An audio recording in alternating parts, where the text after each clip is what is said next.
Islam fixes a lot of the problems that men are currently facing. Yeah. The problems we're discussing on this show, Islam fixes all of them, right? That's the first thing about Islam.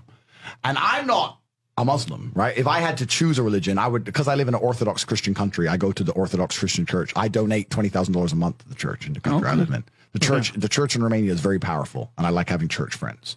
So I give them a lot of money, right? So I would guess I'm an Orthodox Christian. But if I had to bet on one religion as if I were betting on the stock market for the future, you have to bet on Islam. Because Muslims are intolerant. And I'm not saying that disrespectfully.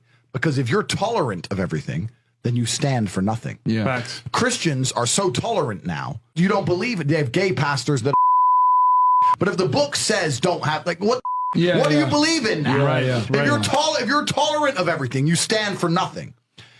I can walk through London with a t-shirt saying Jesus is gay and nothing will happen to me. If I did the same thing with the Islamic prophet, I'd be dead before I got to the end of the street. Boom.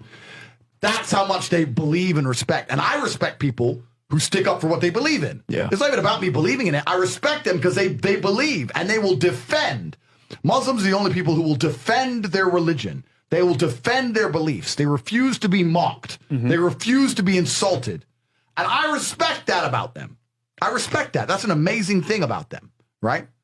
And the third point is, and I've been all around the world, some of the best countries in the world today are the first world Muslim nations. Yeah. Qatar, you can go to Qatar, you can fall asleep with $1 million on your lap in the middle of the street. Nothing's going to happen to you. Saudi Arabia as you well. You can go to Saudi, nothing will happen to you. You can go to Dubai, UAE, nothing's going to happen to you. They leave their cars parked with the keys inside. It's so safe. Yeah. Wow. Yeah. It's so safe. Women, everyone's married. Every woman obeys her husband. Every single woman has 4, 5, 6 kids. Big families. All the things we're talking about, all the problems we have here, right? They've got none of that. None of it. Because of Islam. Islam keeps society in the role where women obey their man. Women have children.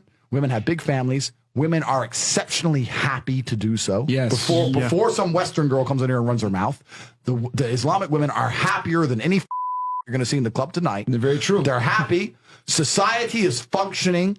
Their population is growing because in most Western countries, the population is declining. Yep. Tim Cass was talking about it today. I was talking. We were 2 people have 1 kid. kid. Doesn't work. Doesn't work, right? 2 people need to have 3.1 kids because people die, right? People die prematurely, blah, blah, blah, blah. Yeah.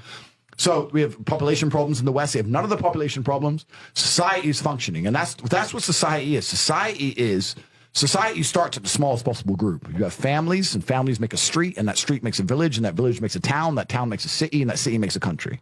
So if it's broken at the very fundamental level, if its family level's broken, then it's broken the whole way up. Yep. And that's what's happened in the West. And the first world Islamic countries have none of those problems. So if you're going to talk about a belief system that fixes issues, you need to go to Islam. And I will say this that will fix everything. In fact, I just have even though I wouldn't identify as Muslim, I have absolute respect for the ideology, respect for the mentality, respect for the warrior aspect of it. I respect it. They don't play. They don't play. You can't insult their shit. But you can insult the church all day. You can make fun of it. There's a show on Netflix about a gay Jesus. That's a joke, right? Ha, ha, ha. And what do the Christians do? Nothing. Yeah. Christianity is a dead religion. If you're a Christian, and I'm saying this as a Christian myself, Christianity is a dead religion which is confined to the history books. It's dying out. Your own Pope. The Pope goes up there and talks LGBTQ shit. That's now. crazy. It is over. You don't stand for anything. You don't believe in anything. You have no boundaries. You're walked on. You're mocked. The whole thing is a joke. Being a Christian now is nothing more than advertising you're a loser. It's a losing religion because you've lost to Islam.